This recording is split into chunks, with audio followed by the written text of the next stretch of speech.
اعوذ باللہ السمیع العلیم من الشیطان الرجیم من حمزہ ونفخہ ونفثہ بسم اللہ الرحمن الرحیم ربی یسر ولا تعسر وتمم بالخیر ربی زدنی علما الم تر الی الذین اوتوا نصیبا من الکتاب یؤمنون بالجبت والطاغوت ویقولون للذین کفروا ہؤلاء اہدی من الذین آمنوا سبیلا اولئک الذین لعنهم اللہ ومن یلعن اللہ فلن تجد له نصیرا۔ یہ دو آیات طیبات ہیں سورۃ النساء کی اور 5واں سپارہ تفسیر ابن کثیر ہے۔ کیا آپ نے، یہ حمزہ ہے نا استفہام، حمزہ زبرہ اور لم نہیں، کیا آپ نے نہیں، ترا تا آپ را نہیں، مطلب دیکھنا، کیا آپ نے نہیں دیکھا ان لوگوں کو، کیا آپ نے ان لوگوں کو نہیں دیکھا جنہیں کتاب کا کچھ حصہ دیا گیا؟ کیا دیا گیا؟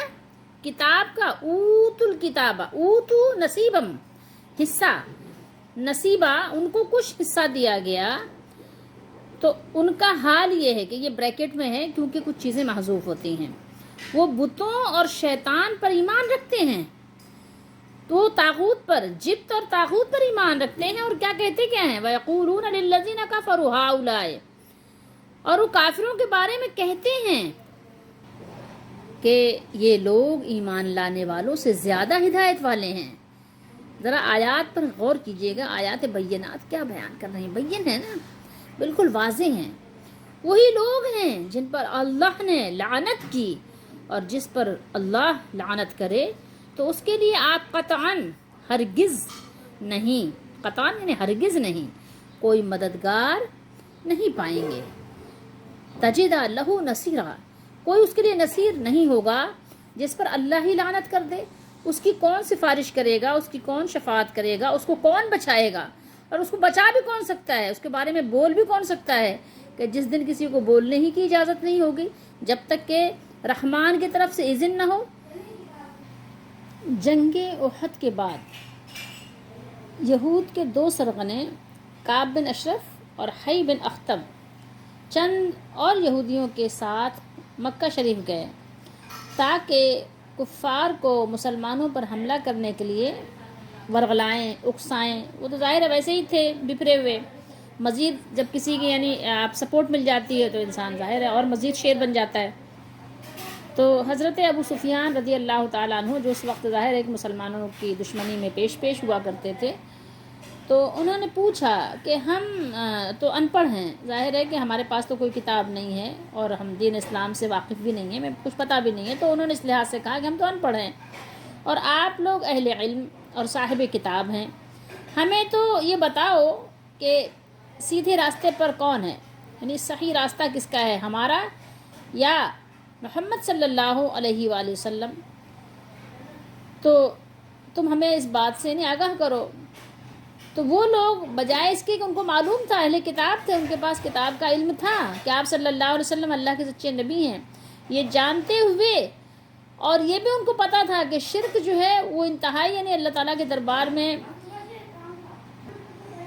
بہت بڑا جرم ہے اور اللہ کے نزدیک انتہائی ناپسندیدہ ہے، تو شرک محض کو انہوں نے کیا کیا، توحید خالص سے کوئی نسبت تو نہیں تھی، نہ کوئی نسبت ہو سکتی تھی، انہوں نے لیکن پوری بے باکی سے کفار مکہ کو خوش کرنے کے لیے جواب دیا کہ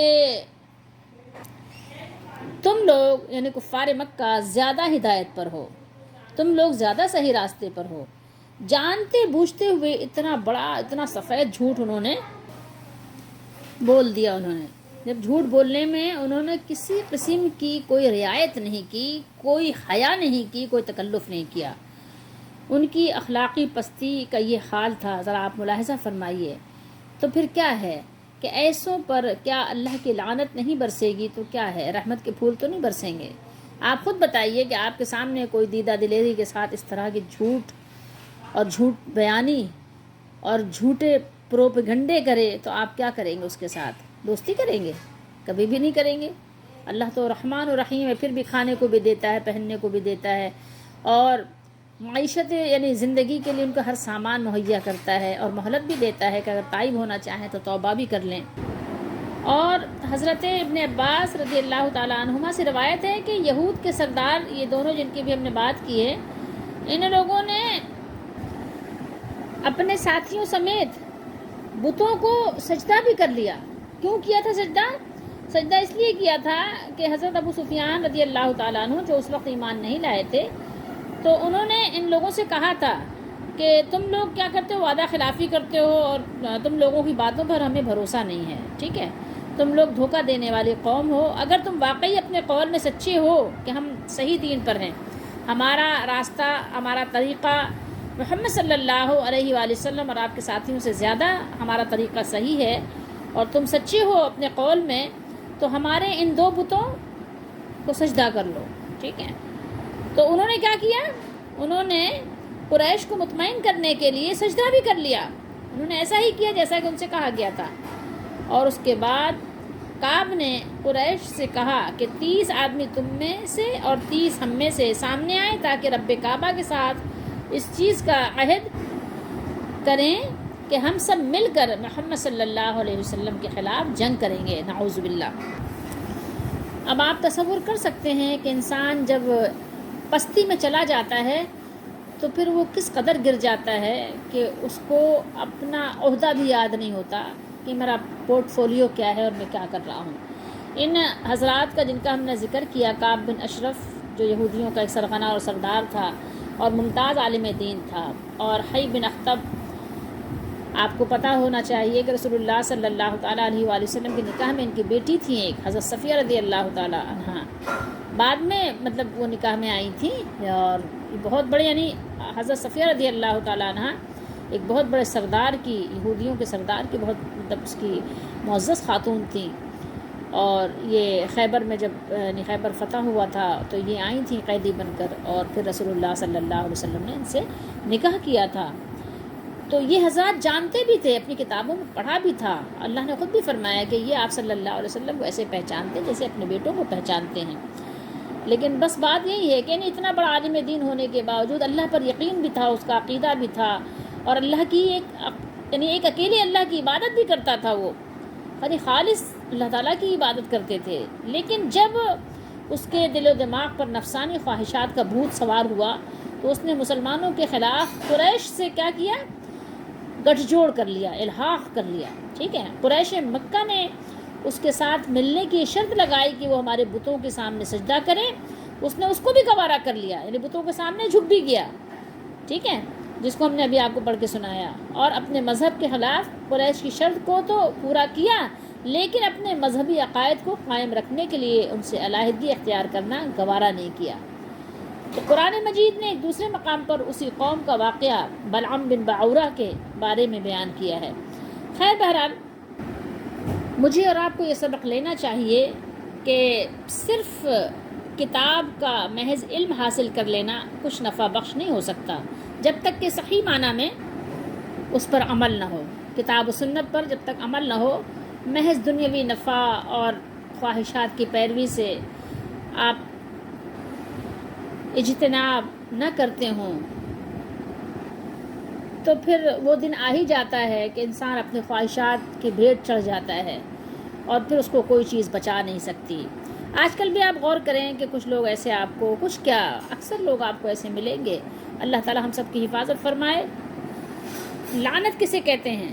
لعنہم اللہ ومن یلعن اللہ فلن تجد لہ نصیرا۔ لعنت کہتے ہیں اللہ کی رحمت سے دوری، ٹھیک ہے، لعنت نام ہے اللہ کی رحمت سے دوری کا اور انتہائی رسوائی اور ذلت کا۔ جس پر اللہ کی لعنت ہو وہ اللہ کا قرب حاصل نہیں کر سکتا، ان کے بارے میں اتنی سخت وعید آئی ہے، اللہ تعالی ہم سب کی حفاظت فرمائے۔ بے شمار ایسے گناہ اور ایسی نافرمانیاں ہیں جن پر اللہ تعالیٰ نے لعنت فرمائی ہے، جن کی وجہ سے، جن کے کرنے والوں پر اللہ نے لعنت فرمائی ہے۔ آپ کو ہم صرف ایک حدیث شریف سناتے ہیں، انشاءاللہ پھر کسی دن ہم سارے یعنی جو اعمال اللہ تعالیٰ کی لعنت کا باعث بنتے ہیں کسی دن انشاءاللہ وہ آپ کو بتانا چاہیں گے، کیونکہ ایک بہت بڑا یہ ٹاپک ہے، اللہ کی لعنت کے مستحق کون لوگ ہیں۔ اور کون لوگ ہیں جن کو اللہ پاک نہیں کرے گا قیامت کے دن. بس صرف ایک حدیث شریف آپ یہاں سن لیجئے، بس وہی آپ کے لیے کافی ہے. اور اس کے علاوہ انشاءاللہ اللہ تعالی ہم سب کی رہنمائی فرمائے، ہماری مدد فرمائے اور ہمیں موقع فراہم فرمائے کہ ہم دین کو سیکھیں. حدیث شریف ایک سن لیجئے کہ رسول اللہ صلی اللہ علیہ وسلم نے ارشاد فرمایا، مسلم شریف کی حدیث شریف ہے، آپ وہاں دیکھ سکتے ہیں کہ فرمایا کہ سود دینے والے، سود کھانے والے، سود کے لکھنے والے اور اس کی گواہی دینے والے، ٹھیک ہے، جو لوگ لیتے ہیں وہ تو لیتے ہی ہیں، یعنی اس کے علاوہ بھی لکھنے پڑھنے والے، اس کو رکھنے والے، اٹھانے والے، یعنی جو اس کا حساب کتاب منشی گیری جو کرتے ہیں، اکاؤنٹنٹ وغیرہ، وہ سارے کے سارے کیا فرمایا کہ سب پر لعنت کی ہے، سب پر لعنت کی ہے اور وہ سب گناہ میں برابر ہیں. اللہ تعالی ہم سب کو بچائے، ہماری حفاظت فرمائے. کتنا بڑا جرم ہے یہ سود کہ یعنی لکھنے لکھانے والوں پر بھی کہ اللہ تعالیٰ کے ان پر لعنت ہے. تو کبھی آپ نے سوچا کہ پاکستان کیسے ترقی کر سکتا ہے جس کا کہ سارا نظام ہی سود پر مبنی ہے؟ الم تری الی الذین اوتوا نصیبا من الکتاب یؤمنون بالجبت والطاغوت، بھلا تم نے ان لوگوں کو نہیں دیکھا جن کو کتاب سے حصہ دیا گیا ہے کہ بتوں اور شیطانوں کو مانتے ہیں. کس کو مانتے ہیں؟ بتوں کو مانتے ہیں اور شیطان کی پوجا کرتے ہیں. تو علامہ ابو نصر اسماعیل بن حماد جوہری نے اپنی کتاب الصحاح میں لکھا ہے کہ جبت ایک ایسا لفظ ہے جو بت، کاہن اور جادوگر وغیرہ کے معنی میں استعمال ہوتا ہے.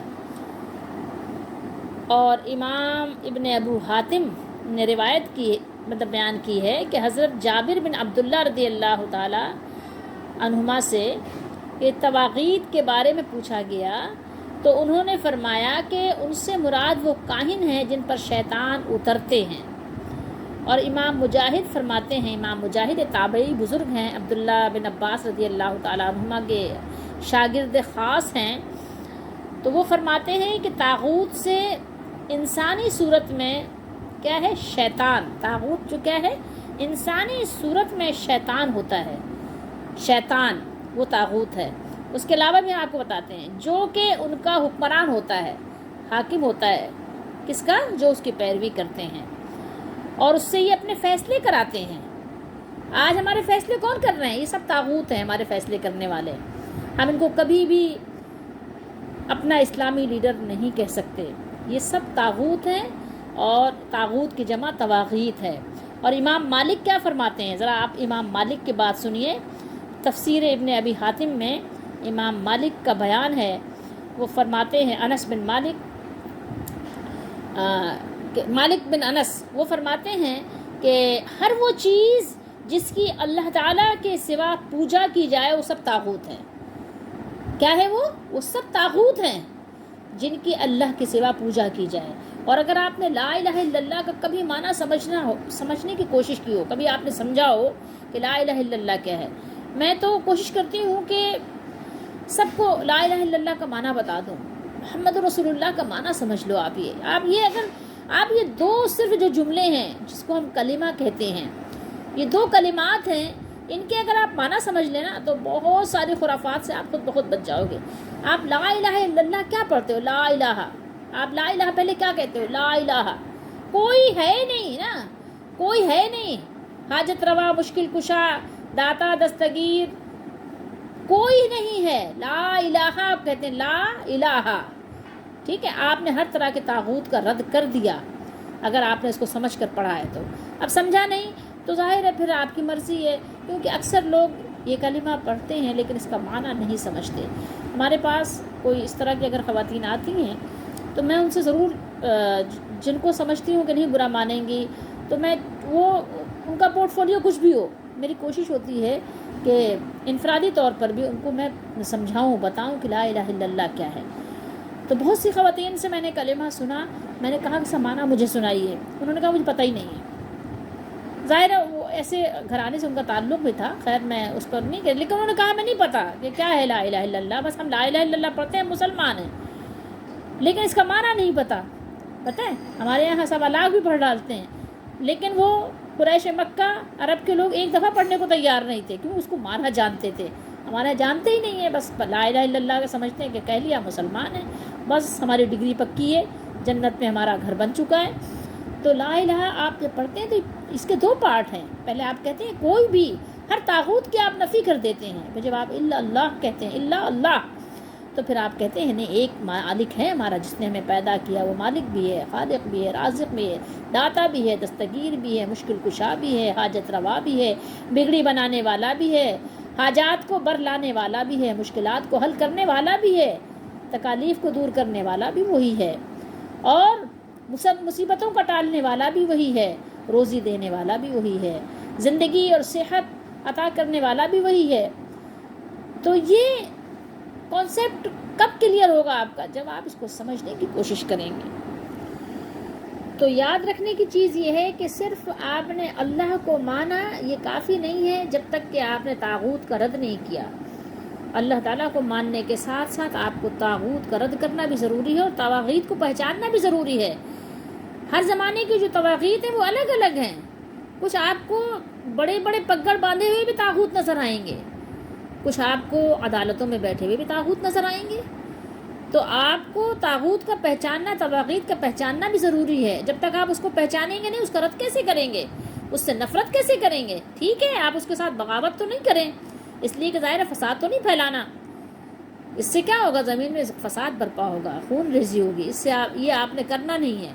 آپ نے کیا کرنا ہے؟ الگ تھلگ ہو جانا ہے. کیونکہ جب تک کہ لازمی بات ہے کہ آپ کے ساتھ آپ کا خلیفہ نہ ہو تو آپ کسی کے آپ ایسے انڈیویجول آپ کسی کے لیے نکل نہیں سکتے. آپ کیا کریں؟ صبر کریں.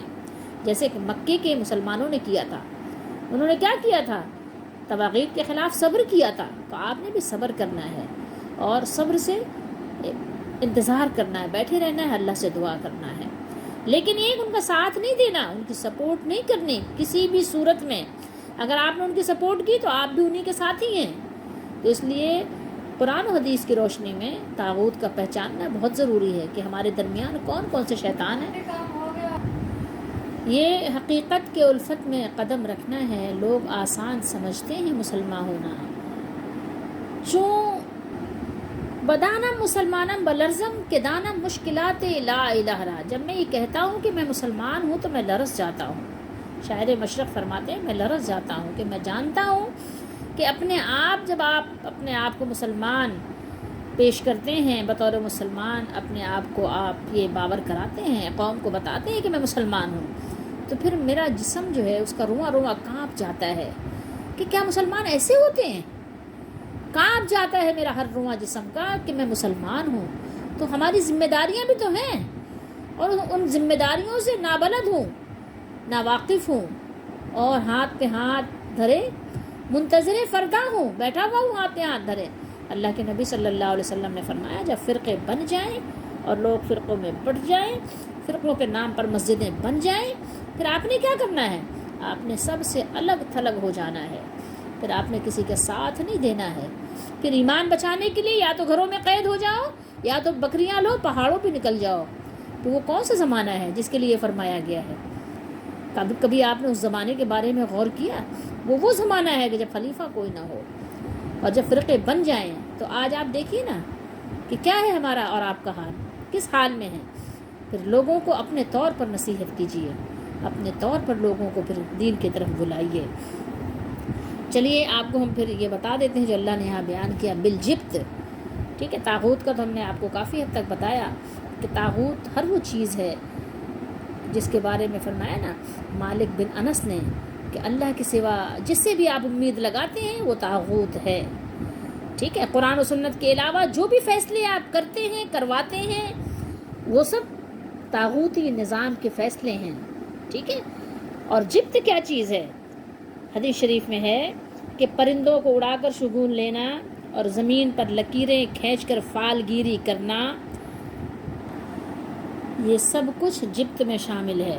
ابھی بہت سے اس دور میں بھی پیر صاحبان ایسے ہیں، کسی بیمار کے لیے پرندے اڑائے جاتے ہیں. پرندے صحیح سلامت اڑ گئے تو فال نکالا جاتا ہے، فال لیا جاتا ہے کہ یہ بندہ صحت یاب ہو جائے گا. پرندے اگر گر گئے تو سمجھتے ہیں کہ نہیں، اس کی بیماری ذرا طویل چلے گی. پرندے اگر مر گئے تو مطلب اس طرح سے بھی ہم جانتے ہیں ایسے بھی پیر فقیر آپ کو ملیں گے. اللہ تعالی ہم سب کی حفاظت فرمائے اور یہ سارے شگونوں سے اور بدفعلیوں سے اللہ تعالی ہم سب کو بچائے. جبکہ اللہ کے نبی صلی اللہ علیہ وآلہ وسلم نے ہاں یہ بات فرمائی ہے نیک فعل اچھا ہے. نیک فعل سے کیا مراد ہے؟ مثال کے طور پر کوئی مہمان آپ کے گھر آتا ہے اور پھر اس کے آنے کی وجہ سے کیا ہوتا ہے کوئی آپ کو نعمت مل جاتی ہے تو آپ کہتے ہیں ہاں اس کا قدم مبارک ہے. اسی طریقے سے گھر میں کوئی بہو آتی ہے یا کسی بچے کی پیدائش ہوتی ہے اس کے بعد پھر آپ کو کوئی نعمت ملتی ہے تو آپ سمجھتے ہیں کہ یہ اچھا فعل آپ اس سے لیتے ہیں. تو یہ بدشگونی نہیں ہے بلکہ کیا ہے ایک نیک فعل ہے. آپ نے ایک اچھا گمان کیا کسی مہمان کی آمد سے, ایک آپ نے اچھا اس کے بارے میں اللہ کی رحمت سے گمان کرنے کی آپ نے جو ایک اندازے کے طور پر ایک گیس کیا تو ٹھیک ہے, اس میں کوئی حرج والی بات نہیں ہے. جب کہ آپ کا اس پر یقین اور ایمان اور عقیدہ نہ ہو کہ ہاں یہ فلاں شخص آئے گا تو برکتیں آئیں گی, اس کی وجہ سے برکتیں آتی ہیں, ایسا نہ ہونا چاہیے. بلکہ یہ ہے کہ ہاں کسی کے آنے سے کوئی برکت اگر مل گئی تو ایک نیک فعل ہے, اچھی بات ہے, لیکن اس کو بھی پھر بھی اللہ ہی کی طرف منسوب کرنا چاہیے کہ اللہ کی طرف سے ہے.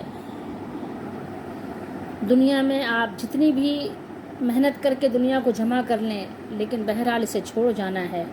آخرت کی کچھ فکر کریں, آخرت کی کچھ باتیں کریں, آخرت کے لیے کچھ کوشش کریں. ذکر ماضی کا نہ کرتے ہیں کبھی حال کی بات, ذکر ماضی کا نہ کرتے ہیں کبھی حال کی بات, راسا آتی ہے ہمیں صرف زر و مال کی بات. ہم تو اپنے ماضی کا صحابہ کا ذکر کرنا بھی پسند نہیں کرتے, کہتے نہیں وہ تو اتنی مشکل باتیں ہیں, وہ باتیں مت کرو, ٹھیک ہے, وہ بچوں کو سمجھ نہیں آئیں گی.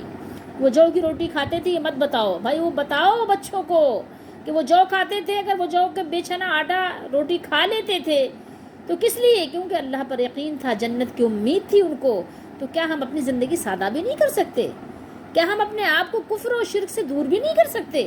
کیا ہم اتنا بھی نہیں کر سکتے؟ جب وہ اتنا کر گئے تو کیا ہم اتنا بھی نہیں کر سکتے؟ تصور کیجئے. تو ذکر ماضی کا نہ کرتے ہیں کبھی حال کی بات, راس آتی ہے ہمیں صرف زر و مال کی بات. ہم تو بس مال و دولت بڑھانے کی بات کرتے ہیں کہ کس طرح سے اپنے مال کو زیادہ کریں. نام اسلام کا لیتے ہیں نمائش کے لیے, نام اسلام کا لیتے ہیں کس لیے؟ نمائش کے لیے, نمائش کے لیے کہ جی جناب ہم بھی مسلمان ہیں, ٹھیک ہے, ہمارا بھی نام بڑا نام ہے, ہم بڑے لوگوں کے ماننے والے ہیں, ہم بھی بڑے ہیں. پہ تفریح کیا کرتے ہیں اقبال کی بات. کبھی کبھی ایک تفریح گاہ کے طور پر ہم اقبال کے شعر بھی سنا دیتے ہیں. قصے ماضی سناؤں یا کروں حال کی بات, یاد ہے مجھ کو ہر ایک دن کی ہر ایک سال کی بات. ان کے پیغام سے رغبت نہ رہی قوم کو حیف, افسوس ہے. نبی کریم صلی اللہ علیہ وسلم صحابہ کرام کے پیغامات کو ہم بھول گئے, اپنے پیروں کی, اپنے بنائے ہوئے بزرگوں کی بات کرتے ہیں, ٹھیک ہے. یاد ہے مجھ کو ہر ایک دن ہر ایک سال کی بات, ان کے پیغام سے رغبت نہ رہی قوم کو حیف, افسوس. کس کو فرصت ہے سنے حالی و اقبال کی بات؟ کہاں فرصت ہے اب کہ ہم اس طرح کے اشعار پڑھیں جس سے ہمارے دلوں میں ایک کس کی رغبت پیدا ہو. ایک بڑی جو کارنامے کر گزرنے والی قوم گزر گئی, اس کی ذرا کبھی چرچے تو کریں, کبھی اس کی بات تو کریں. اس کے بات کرنے کی بھی ہمارے پاس فرصت نہیں ہے. بسط اخلاص عرض حال امت لے کے آئے ہیں, بسط اخلاص عرض حال امت لے کے آئے ہیں, دیار پاک سے اشک ندامت لے کے آئے ہیں. اللہ تعالی ہم سب کی ٹوٹی پھوٹی کوششوں کو قبول فرما لے. ہم تو بہت خستہ حال اور بہت پستی ذلت بھی ہیں اور زوال بھی ہیں. اللہ تعالی ہم سب کی حفاظت فرمائے. تو اللہ کے نبی صلی اللہ علیہ وسلم نے فرمایا کہ مومن کے لیے عیش کہاں ہے, وہ عیش آخرت کا ہے, اور ہم دنیا میں عیش کوشی میں, عیش پرستی میں لگ گئے. آپ بتائیے کہ وہ قومیں کب ترقی کر سکتی ہیں جو عیش میں لگ جاتی ہیں؟ تو ہم کیوں عیش پرستی میں لگ گئے؟ ہم سادگی اور سادہ زندگی اختیار کرنے کے لیے کیوں نہیں کوشش کرتے؟ ہم نے اپنی ترجیحات کو کیوں بدل دیا؟ ہم کیا کر سکتے؟ ایسی قومیں کچھ نہیں کر سکتی. دل کو جو خو گرے آلام نہیں کر سکتے, دل کو جو خوگر آلام نہیں کر سکتے، جو تھوڑی سی تکلیفیں نہیں اٹھا سکتے، زندگی میں وہ کوئی کام نہیں کر سکتے۔ کیا کام کریں گے ایسے لوگ؟ وہ تو آرام طلب ہے، وہ تو غفلت طلب ہے۔ اللہ تعالیٰ ہم سب کو ہر ایسی چیز سے بچائے جو غفلت کا باعث بنے۔